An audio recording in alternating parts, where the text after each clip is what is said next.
Hi, I'm Liz from the Chicago Park District's nature staff, and today I'm going to show you how to make mac and cheese over a campfire.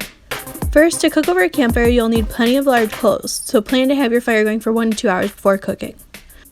We also have our supplies: Dutch oven, heat-resistant gloves, large spoon for stirring, 2-pound box of pasta, 1 stick of butter, 2 cups of breadcrumbs, 4 cups of cheese, salt, pepper, and any other seasoning you might like.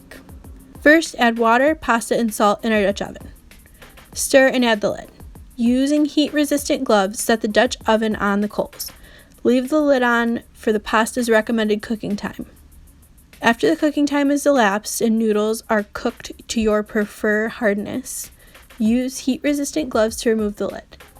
Add breadcrumbs and stir until water is absorbed. Then add butter and replace the lid. After about 2 minutes, lift the lid to stir together the butter, breadcrumbs, and noodles. Season with salt, pepper, and any other desired seasonings. Add cheese, stir just until incorporated.